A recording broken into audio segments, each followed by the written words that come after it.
अस्सलाम वालेकुम स्टूडेंट्स। उम्मीद है आप सब लोग खैरियत से होंगे। अल्लाह ताला हम सबको अपने हिफ्ज़ व अमान में रखें। बेटा, अपने प्रीवियस लेक्चर में हमने नीड ऑफ एश्योरेंस के बारे में पढ़ा था। हमने एक केस स्टडी भी डिस्कस की जिसमें हमने कहा जी वीरा और पीटर जो है वो एक बिज़नेस स्टार्ट करते हैं। उस बिज़नेस में उन्हें जब उनकी एक्सपेक्टेशन के मुताबिक प्रॉफिट नहीं होता तो वो एट द ईयर एंड उनके दरमियान आपस में डाउट्स अराइज़ हो जाते हैं। तो उनके दरमियान इन डाउट्स को ख़त्म करने के लिए ज़रूरी है कि कोई अश्योरेंस दे आकर, कोई थर्ड पर्सन, कोई नॉलेजेबल पर्सन जो इंडिपेंडेंट हो। तो नीड ऑफ अश्योरेंस की स्टोरी यहाँ से स्टार्ट हुई। लास्ट लेक्चर में हमने डिस्कस किया। देन हमने 4 नीड्स ऑफ अश्योरेंस के बारे में पढ़ा कि भाई अगर मोर देन 1 पर्सन बिज़नेस में इन्वॉल्व हो जाएंगे, चाहे वो एम्प्लॉय की शक्ल में, चाहे वो ऑनर्स की शक्ल में, तो अश्योरेंस की ज़रूरत होगी। सेकेंडली हमने कहा जी जब नंबर ऑफ़ स्टेक होल्डर्स ज़्यादा होना शुरू हो जाते हैं तब भी अश्योरेंस की ज़रूरत होती है। स्टेक होल्डर कम हैं तो कम ज़रूरत है, ज़्यादा हैं तो ज़्यादा ज़रूरत है। एनी हो ज़रूरत ज़रूर है अश्योरेंस की।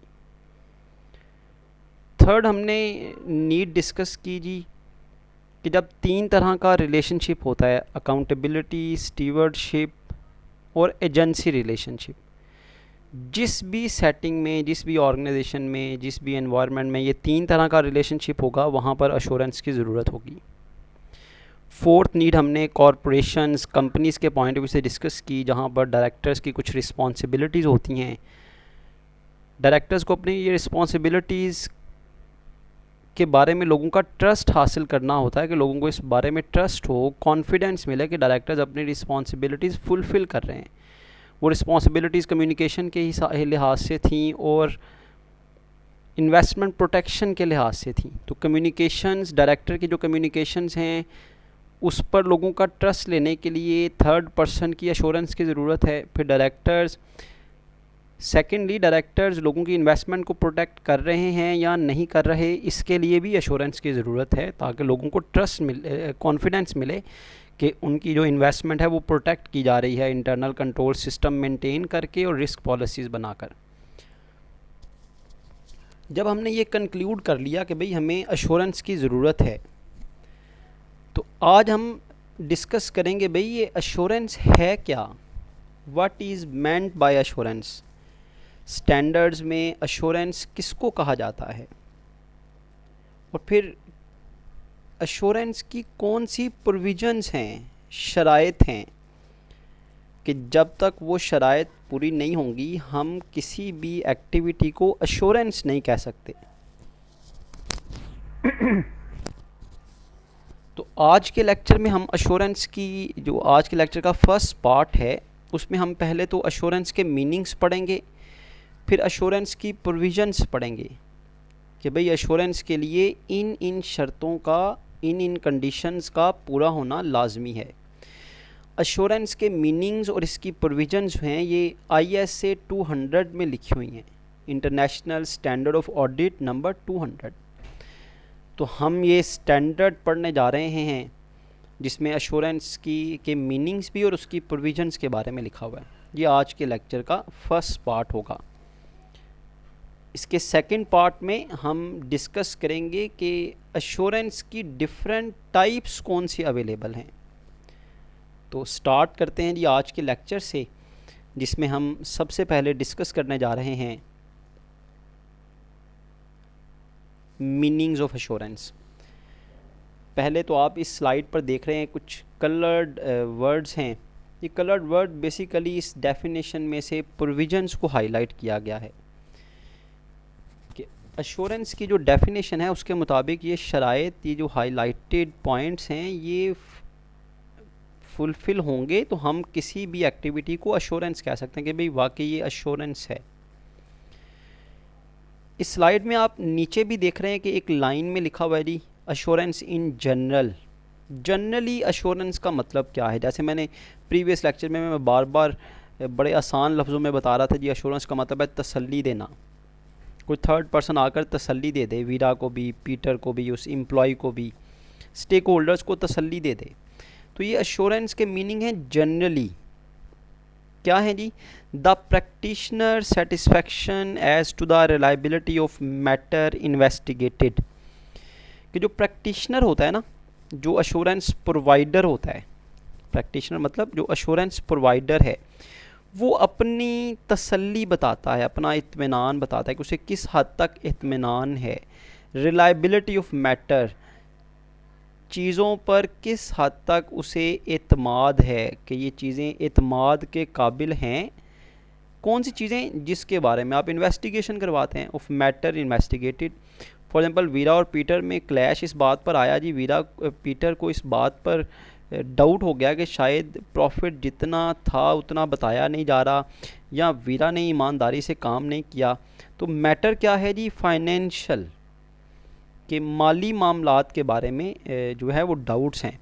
तो इस मैटर को इन्वेस्टिगेट करवाया जाएगा प्रैक्टिशनर से, वो बताएगा भाई मेरी सेटिस्फेक्शन है, मैं सेटिस्फाइड हूँ या नहीं हूँ, कि भाई ये जो मैटर है ये रिलायबल भी है या नहीं है। तो प्रैक्टिशनर अपना लेवल बताता है, मतलब वही बात अगर सिंपल वर्ड्स में हम करें कि वो तसल्ली देता है कि भाई मेरे मुताबिक चीज़ें ठीक हैं, या वो ये कह देता है भाई मेरे मुताबिक चीज़ें ठीक नहीं हैं, ताकि वो डाउट्स जो है ना उनके दरमियान आपस में वो क्लियर हो जाते हैं। मतलब यहाँ तो वीरा को जो पीटर का जो शक होता है वो उसको पता चल जाता है भाई मेरा शक ठीक था, या उसे पता चल जाता है भाई मेरा शक ठीक नहीं था। दोनों तरह से मैटर जो है वो जो डाउट्स होते हैं ना वो रिजॉल्व हो जाते हैं। तो सबसे पहले ये तो हमने जनरली एश्योरेंस का मीनिंग पढ़ लिया, the practitioner satisfaction as to the reliability of matter investigated.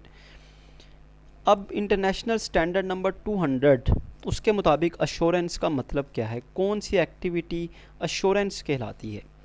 तो सबसे पहले हम अश्योरेंस की डेफिनेशन पढ़ते हैं।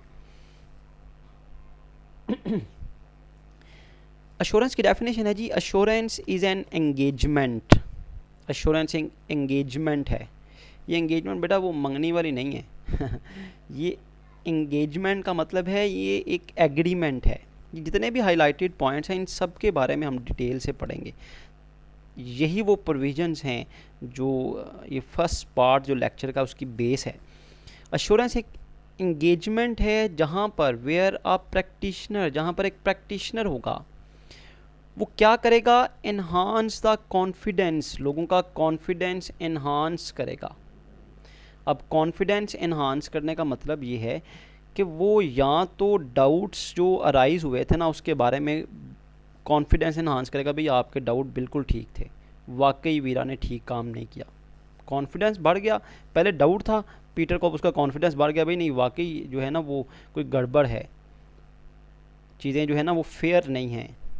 या इस लिहाज से कॉन्फिडेंस एनहांस हो जाता है कि वो जो प्रैक्टिशनर है वो कहता है भाई नहीं, everything is okay, everything is true and fair, कोई घपला नहीं किया गया, कोई बेईमानी नहीं की गई, कोई चीज़ें मिस स्टेट नहीं की गई, मैनिपुलेट नहीं की गई, मिस अप्रोप्रिएट नहीं किया गया, चीज़ों का गलत इस्तेमाल नहीं किया गया।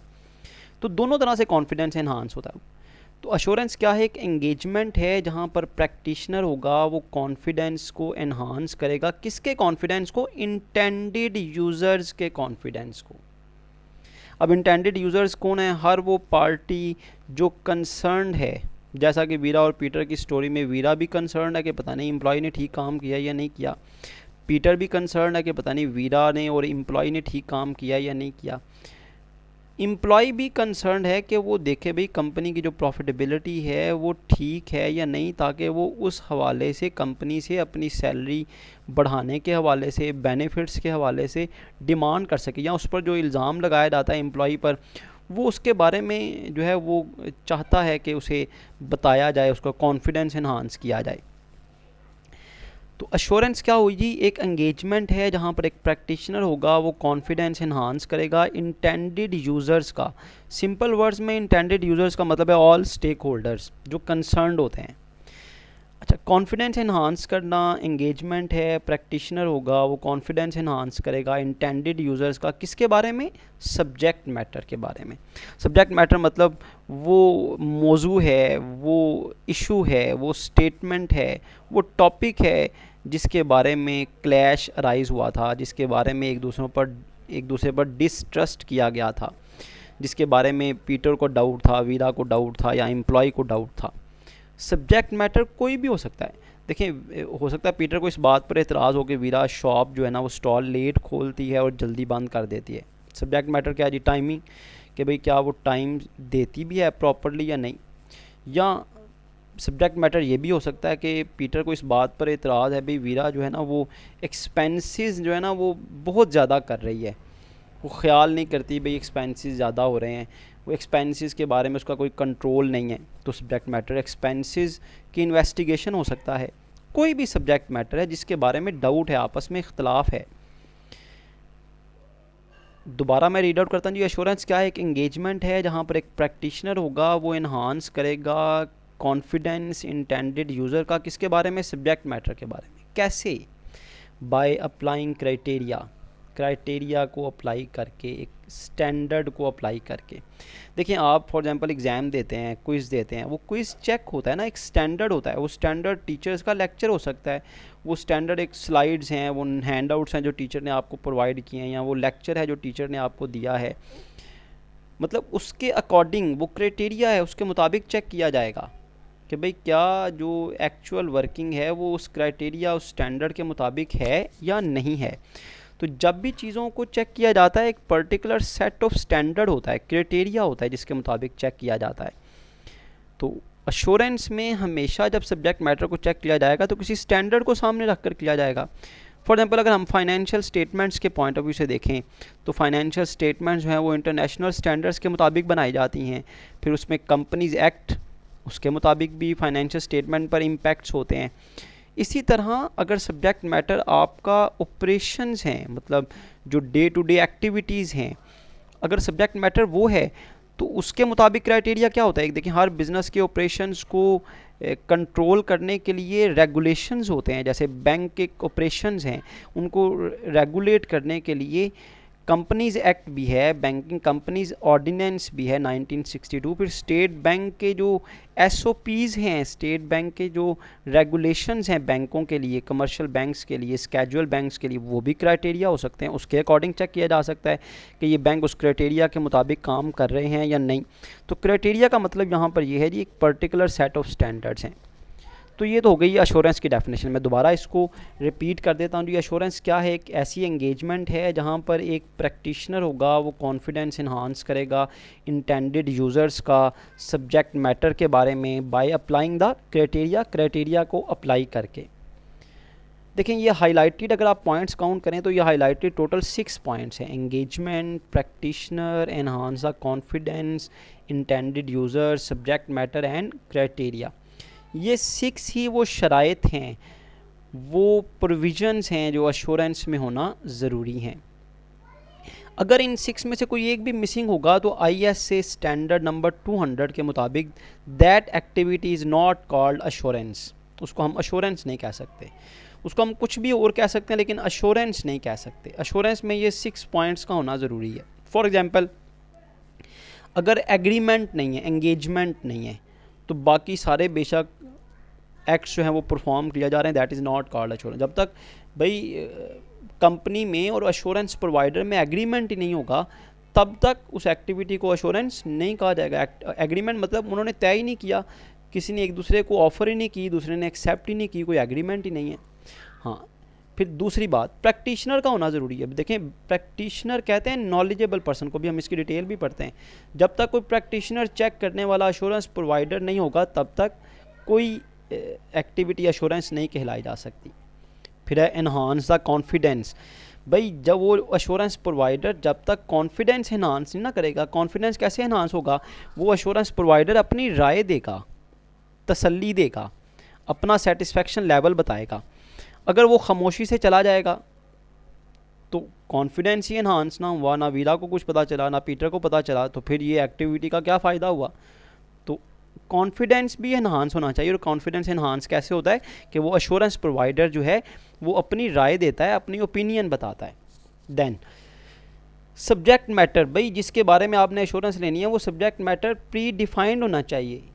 ये ना हो कि आप पीटर जो है वो चाहता है फाइनेंशियल मैटर्स के बारे में एश्योरेंस, और जो वो एश्योरेंस प्रोवाइडर आया वो ऑपरेशंस के बारे में दे जाए, टाइमिंग के बारे में दे जाए, प्रोडक्ट की क्वालिटी के बारे में बता जाए।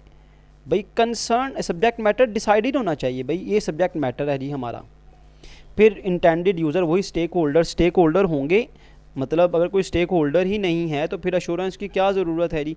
आप अकेले ही एक बिज़नेस चला रहे हैं, सारी एक्टिविटीज़ आपके कंट्रोल में हैं, ना आपका छोटा सा बिज़नेस है, ना आपको गवर्नमेंट पूछती है, ना आपका कोई, ना आपने किसी से कोई जगह किराए पर ली हुई है, आपकी अपनी शॉप है, उस पर आप अपनी मर्ज़ी से बिज़नेस कर रहे हैं, किसी को आप जवाबदेह नहीं हैं, ना आपने कोई एम्प्लॉय रखा हुआ है, इंटेंडेड यूज़र्स ही नहीं है, तो फिर एश्योरेंस सर्विस लेकर आपने किसके लिए एश्योरेंस सर्विस लेनी है?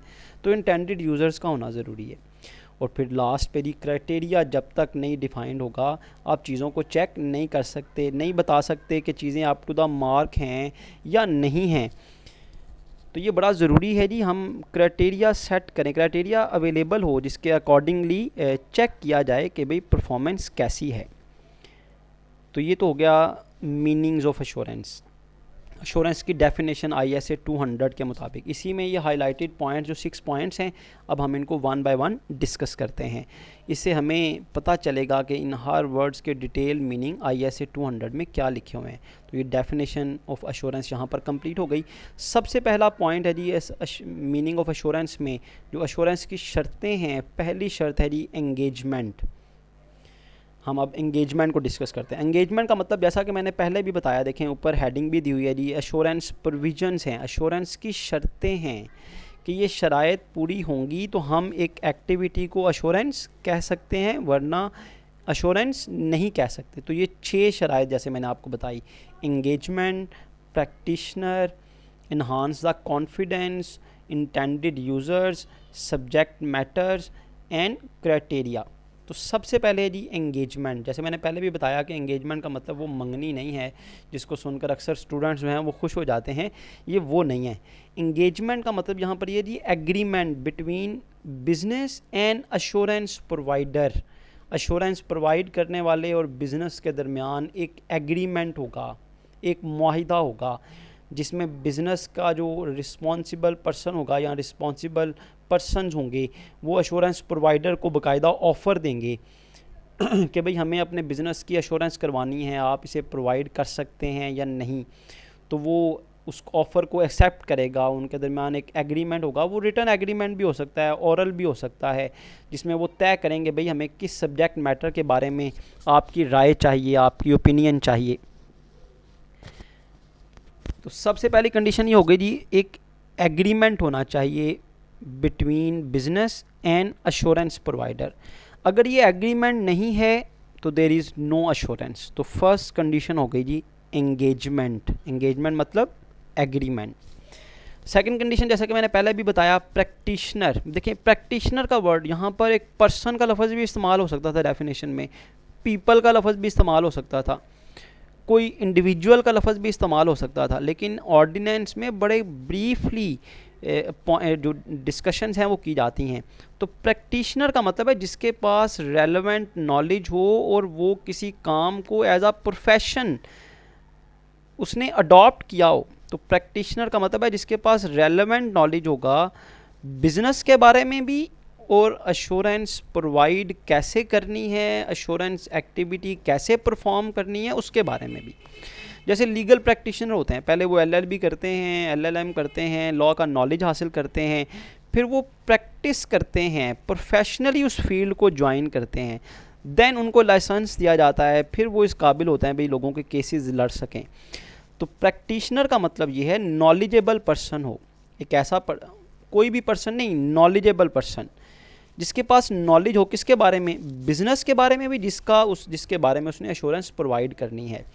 अगर वो नॉलेजेबल है लेकिन वो बिज़नेस के बारे में नॉलेज नहीं रखता, एक डॉक्टर है जी वो हम उसके नॉलेजेबल पर्सन है, एक वकील है जी वो लॉ का नॉलेज रखता है, लॉ का प्रैक्टिशनर है। भाई हमें बिज़नेस के बारे में एश्योरेंस लेनी है ना, तो उस प्रैक्टिशनर के पास बिज़नेस से रिलेटेड नॉलेज होना चाहिए। देन सेकेंडली एन उसके पास बिज़नेस का नॉलेज भी होना चाहिए और हाउ टू प्रोवाइड अश्योरेंस, और ये भी नॉलेज होना चाहिए भाई कि अश्योरेंस प्रोवाइड कैसे करनी चाहिए। जैसा कि आप लोग सीख रहे हैं, ये सब्जेक्ट आपको ये सिखा रहा है बिज़नेस के बारे में। तो देखें आपने काफ़ी सब्जेक्ट्स पढ़ लिए, ये सब्जेक्ट आपको सिखा रहा है भाई अश्योरेंस कैसे प्रोवाइड करनी है। और जैसा कि मैंने आपसे पहले भी प्रॉमिस किया था कि by the end of this syllabus आप इस काबिल हो जाएंगे कि आपको पता होगा भाई अश्योरेंस कैसे प्रोवाइड करनी है। बाकायदा आप जॉब्स के लिए अप्लाई करेंगे, आप इंटरव्यूज़ के लिए जाएंगे, आप टेस्ट देंगे, तो आपको ये फ़ील होगा भाई वाकई ये जो जॉब्स आई है ना आपसे रिलेटेड, आपने इसके बारे में पढ़ा हुआ है। तो प्रैक्टिशनर का होना ज़रूरी है जी। सेकंड कंडीशन है जी प्रैक्टिशनर वो जो नॉलेजेबल पर्सन होता है, जिसके पास बिज़नेस के बारे में भी नॉलेज होता है और अश्योरेंस के बारे में भी नॉलेज होता है। तो ये 2 कंडीशन हो गई जी। जैसे हमने डिस्कस किया था डेफिनेशन में कि 6 पॉइंट्स हैं जी, 6 प्रोविजंस हैं। एंगेजमेंट का होना ज़रूरी है, प्रैक्टिशनर का होना ज़रूरी है, इन दोनों के बारे में हमने डिस्कस किया। नेक्स्ट है जी enhance the confidence, third point है एनहांस द कॉन्फिडेंस।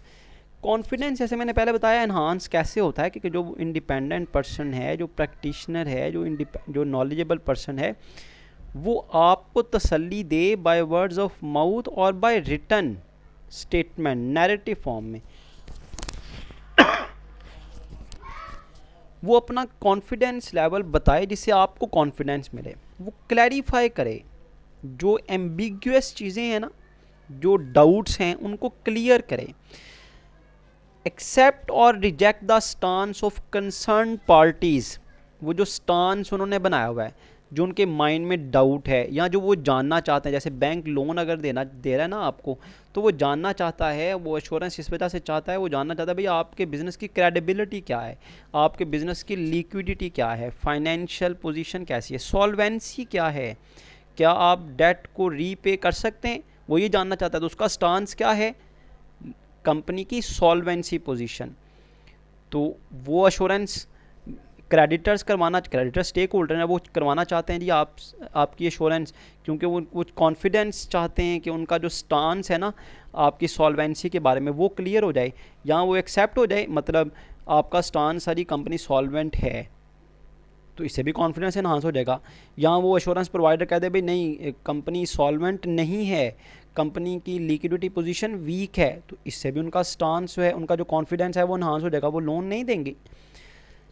तो डाउट्स का क्लियर हो जाना या किसी पॉइंट का, किसी स्टांस का एक्सेप्ट हो जाना या रिजेक्ट हो जाना, that enhances the confidence of concern parties जैसे मैंने बताया स्टेक होल्डर्स हैं, वो वीरा भी है, वो एम्प्लॉय भी है, वो पीटर भी है, वो गवर्नमेंट अथॉरिटीज़ भी हैं, टैक्सेशन अथॉरिटीज़ भी हैं, जनरल पब्लिक भी है, डेटर्स भी हैं, क्रेडिटर भी हैं, कोई भी जिसका कॉन्फिडेंस एनहांस होगा। और कॉन्फिडेंस एनहांस होने का मतलब है जी कि एम्बिगुअस कंडीशन जो है वो क्लियर हो जाए। तो ये थर्ड कंडीशन है। फर्स्ट कंडीशन क्या थी जी? फर्स्ट कंडीशन क्या थी जी? एश्योरेंस में सबसे पहले एक एंगेजमेंट होनी चाहिए, सेकेंडली प्रैक्टिशनर होना चाहिए, थर्ड कॉन्फिडेंस एनहांस होना चाहिए। किसका? इंटेंडेड यूज़र्स का। इंटेंडेड यूज़र्स वो जो इंटरेस्ट रखते हैं, जिनको उस बिज़नेस के मैटर्स के बारे में कंसर्न है, जिनको बिज़नेस से फ़र्क पड़ता है, उसके ऑपरेशन से फ़र्क पड़ता है, बिज़नेस अफेयर से रिलेटेड हैं वो लोग। बिज़नेस का सक्सेसफुल होना, बिज़नेस के ऑपरेशंस का फेयर होना या अनफेयर होना, इससे उनको इफ़ेक्ट होगा। जैसे हमने स्टेक होल्डर्स पढ़े थे लास्ट लेक्चर में जब हम एश्योरेंस की नीड के बारे में पढ़ रहे थे। तो इंटेंडेड यूज़र्स कौन है? Who are concern with the matter of affairs of business, उनको हम क्या कहते हैं? स्टेक होल्डर्स कहते हैं। जैसे कि एम्प्लॉयज़ हैं, शेयर होल्डर्स हैं, गवर्नमेंट अथॉरिटीज़ हैं, प्रोस्पेक्टिव इन्वेस्टर है जिसने भी इन्वेस्टमेंट करनी है, वो जानना चाहता है बिज़नेस के बारे में, वो भी इंटेंडेड यूज़र है, वो जानना चाहता है बिज़नेस की फाइनेंशियल पोजीशन के बारे में, डिविडेंड पॉलिसी के बारे में, कंपनी के रिटर्न्स के बारे में, रिटर्न ऑन इन्वेस्टमेंट के बारे में। तो क्रेडिटर जिसने लोन देना है, जिसने क्रेडिट पर आपको चीज़ें सेल करनी है, वो भी जानना चाहता है बिज़नेस के बारे में। तो ये सारे इंटेंडेड यूज़र्स हैं। तो एश्योरेंस प्रोविजन में क्या होगा जी? एक एंगेजमेंट होगी जिसमें इंटेंडेड यूज़र्स का कॉन्फिडेंस इन्हांस किया जाएगा। कौन करेगा जी? प्रैक्टिशनर करेगा। तो ये 4 कंडीशन, 4th प्रोविज़न हो गई जी। 5th प्रोविज़न जैसे देखें आप यहाँ पे देख सकते हैं, engagement practitioner enhance confidence of intended users about subject matter. Subject matter देखिए, हम ऑडिट के बारे में नहीं पढ़े, मैंने अभी तक आपको ऑडिट के बारे में नहीं बताया। बेशक आपका सब्जेक्ट एडवांस ऑडिट है, लेकिन अभी हमने बात शुरू किया एश्योरेंस की, कि एश्योरेंस में जिसमें जो इंडिपेंडेंट नॉलेजेबल पर्सन है वो तसल्ली देता है, कॉन्फिडेंस इन्हांस करता है सब्जेक्ट मैटर के बारे में। ये जो एश्योरेंस है ना, ये किसके बारे में ली जा सकती है? तो जिसके बारे में ली जाएगी उसे हम कहते हैं subject matter. In the agreement of assurance subject matter is of 4 types. भाई आप इन 4 ISA 200 के मुताबिक आप इन 4 सब्जेक्ट मैटर्स के बारे में इंडिपेंडेंट पर्सन की एश्योरेंस ले सकते हैं। वो 4 सब्जेक्ट मैटर्स ISA 200 के मुताबिक कौन कौन से हैं जी? नंबर 1, आप फाइनेंशियल मैटर्स के बारे में एश्योरेंस ले सकते हैं। फाइनेंशियल मैटर्स की एक्सप्लेनेशन लिखी हुई है जी। आप प्रॉफिटेबिलिटी के बारे में, एसेट्स की अमाउंट के बारे में, लाइबिलिटीज़ के बारे में, इक्विटी कैपिटल की अमाउंट के बारे में, एक्सपेंसेस के बारे में, रेवेन्यू के बारे में एश्योरेंस ले सकते हैं कि भाई क्या प्रॉफिटेबिलिटी जो बताई जा रही है वो ठीक है या नहीं। इसी तरह एसेट्स, लाइबिलिटीज़, इक्विटी, एक्सपेंसेस और रेवेन्यूज़, इनकी अमाउंट्स के बारे में, वो अमाउंट्स डॉलर्स में हों, रुपीज़ में हों, आप इन अमाउंट्स के बारे में एश्योरेंस ले सकते हैं किसी इंडिपेंडेंट पर्सन की, कि वो अकाउंट्स को चेक करे, बुक्स ऑफ अकाउंट्स को इंस्पेक्ट करने के बाद आपको एश्योरेंस दे दे भाई कि ये जो अमाउंट्स हैं, ये स्टेटेड अमाउंट जो हैं, ये मिस स्टेट तो नहीं की गई, ये गलत बयानी तो नहीं की जा रही इनको लिखने में, इनको मैनिपुलेट तो नहीं किया गया, इनमें कोई एरर तो नहीं है, कोई फ्रॉड तो नहीं किया गया। तो सब्जेक्ट मैटर फाइनेंशियल भी हो सकता है एश्योरेंस में। हम ऑडिट के बारे में बात नहीं कर रहे, एश्योरेंस की बात कर रहे हैं, जिसमें थर्ड पर्सन जो है वो तसल्ली दे देता है। ये जो सब्जेक्ट मैटर है एश्योरेंस में, ये नॉन फाइनेंशियल भी हो सकता है। फॉर एग्जांपल नॉन फाइनेंशियल जिसमें अमाउंट इन्वॉल्व नहीं है, जैसे क्वालिटी ऑफ प्रोडक्ट के बारे में, मार्केट शेयर के बारे में कि आपका मार्केट शेयर कितने % है, output units, number of units. Financial हम कहते हैं जो अमाउंट्स में, और नॉन फाइनेंशियल जो चाहे क्वांटिटी में है या नैरेटिव फॉर्म में है, उसको हम कहते हैं ये नॉन फाइनेंस। आउटपुट यूनिट्स के नंबर ऑफ यूनिट्स कितने प्रोड्यूस हुए, कितने होने चाहिए थे, कितना रॉ मटेरियल यूज़ किया गया, कितने आउटपुट यूनिट्स प्रोड्यूस हुए। अब अगर हम कहें कितने रुपए का या कितने डॉलर का रॉ मटेरियल यूज़ किया गया, वो आ जाएगा फाइनेंशियल में। हम कह रहे हैं आउटपुट यूनिट्स कितनी तादाद में, कितने kg इनपुट यूज़ किया गया, उससे कितना आउटपुट यूनिट्स बनाए गए। कस्टमर कंप्लेंट्स कितनी आई, customer complaints non financial matter है कि आप कस्टमर कंप्लेंट्स के बारे में जानना चाहते हैं, एश्योरेंस चाहते हैं कि भाई कस्टमर किस किस्म की कंप्लेन कर रहा है और कंपनी का क्या रिप्लाई है, कंपनी कस्टमर की कंप्लेन को कैसे एड्रेस कर रही है। तो सब्जेक्ट मैटर नॉन फाइनेंशियल भी हो सकता है। सब्जेक्ट मैटर प्रोसेसेस के बारे में, कंपनी के बिजनेस के प्रोसेसेस के बारे में, ऑपरेशंस के बारे में हो सकता है कि कंपनी का इंटरनल कंट्रोल सिस्टम कैसा है, परचेज़ का सिस्टम कैसा है, सेल्स कैसे की जा रही है, कैश कैसे हैंडल किया जा रहा है, इसी तरह प्रोडक्शन कैसे हो रही है, ह्यूमन रिसोर्स का सिस्टम कैसा है, कंपनी हायरिंग कैसे करती है, फायरिंग कैसे करती है, रिवॉर्ड्स कैसे दिए जाते हैं। Different processes, internal control system मतलब होल सिस्टम ऑफ ऑर्गेनाइजेशन, जिस सिस्टम के तहत ऑर्गेनाइजेशन चलाई जा रही है, जिन रूल्स एंड रेगुलेशन के मुताबिक ऑर्गेनाइजेशन चलाई जा रही है। तो आप एश्योरेंस ले सकते हैं प्रोसेसेस के बारे में भी कि क्या कंपनी अपने प्रोसेसेस को रूल्स एंड रेगुलेशन के मुताबिक परफॉर्म कर रही है या नहीं कर रही। फॉर एग्जांपल आप जानना चाहते हैं भाई अपॉइंटमेंट्स हैं वो मेरिट बेस पे हो रही हैं या नहीं हो रही, दैट इज़ प्रोसेसेस। कि आप सब्जेक्ट मैटर आपका प्रोसेसेस है। आप जानना चाह रहे हैं भाई जो परचेजिंग की जा रही है ये कंपनी के बनाए हुए रूल्स के मुताबिक की जा रही है। फॉर एग्जांपल टेंडर पहले दिया जाता है या नहीं दिया जाता, फिर टेंडर की जो डेट होती है वो टेंडर न्यूज़पेपर पर एडवर्टाइज़ किया जाता है या नहीं किया जाता, फिर जो बिड्स आती हैं किस बिड को एक्सेप्ट किया जाता है, किसको रिजेक्ट किया जाता है, इसके बारे में जो कंपनी की पॉलिसीज़ हैं उसके बारे में आप जानना चाहते हैं। तो सब्जेक्ट मैटर जो है वो प्रोसेस हो सकता है, कंपनी का सिस्टम हो सकता है कि कैश कैसे हैंडल किया जा रहा है, कैश कैसे डेटर से रिसीव किया जाता है, कैश सेल से रिसीव किया जाता है, उसको ऑफिस में रखा जाता है या बैंक में जमा करवा दिया जाता है, कौन बैंक में जमा करवाने का ज़िम्मेदार होता है, उसकी मिस अप्रोप्रिएशन को कैसे जो है वो इंश्योर किया जाता है कि मिस अप्रोप्रिएशन ना की जाए, यहाँ तक कि हर सिस्टम, हर ऑपरेशन जो ऑर्गेनाइजेशन में, हर एक्टिविटी जो परफॉर्म की जाती है आप उसके बारे में एश्योरेंस ले सकते हैं कि वो रूल्स एंड रेगुलेशन के मुताबिक है या नहीं है, कंपनी के बताए गए कवानीन के मुताबिक है या नहीं है। सब्जेक्ट मैटर की लास्ट टाइप है जी बिहेवियर। आप कंपनी के बिजनेस के बिहेवियर के बारे में एश्योरेंस ले सकते हैं। तो सब्जेक्ट मैटर बिहेवियर भी हो सकता है।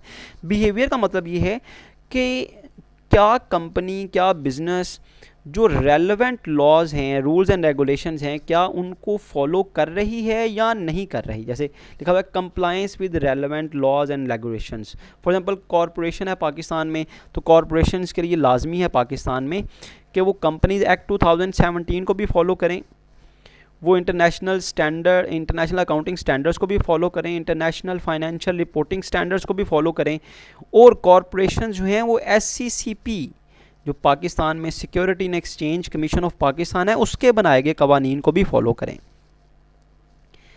तो बिहेवियर के बारे में आप जान सकते हैं कि कंपनी के जो मैनेजर्स हैं, जो मैनेजमेंट है, वो कंपनी को रेलेवेंट लॉज के मुताबिक चला रही है या नहीं। देखिए, रेलेवेंट लॉज के मुताबिक कंपनी चलती रहेगी, बिज़नेस ऑपरेट होता रहेगा, तो कंपनी के लिए कोई कॉम्प्लिकेशंस क्रिएट नहीं होंगी, कोई लॉ सूट नहीं करेगा, कंपनी के ख़िलाफ़ कोई मुकदमा नहीं करेगा, कंपनी किसी अनहैपनिंग्स में, किसी अनवांटेड केसेस में कंपनी जो है वो इंडल्ज नहीं होगी। तो ये बड़ा इंपॉर्टेंट है कि कंपनी रेलेवेंट लॉज को, अगर फूड डिपार्टमेंट ने लॉ बनाया है तो उसको फॉलो किया जाए, अगर टैक्स के रूल्स कवानीन हैं, टैक्स ऑर्डिनेंस है, टैक्स की जो रूल्स गवर्नमेंट ने बनाए हैं उनको फॉलो किया जाए। तो इस बारे में भी आप अश्योरेंस ले सकते हैं कि क्या कंपनी की मैनेजमेंट कंपनी को जो रेलेवेंट रूल्स एंड रेगुलेशंस हैं उनके मुताबिक चला रही है या नहीं चला रही। तो सब्जेक्ट मैटर जैसा कि मैंने पहले बताया था 4 टाइप्स का हो गया जी, जिसके बारे में एश्योरेंस ली जा सकती है, financial, non financial, processes and behaviour. For example आप एश्योरेंस लेना चाहते हैं तो आप इन चारों के बारे में ले सकते हैं। पीटर कह सकता है भाई मुझे फाइनेंशियल मैटर्स के बारे में भी एश्योरेंस चाहिए, मुझे नॉन फाइनेंशियल के बारे में भी चाहिए, प्रोसेसेस के बारे में भी चाहिए, बिहेवियर के बारे में भी चाहिए।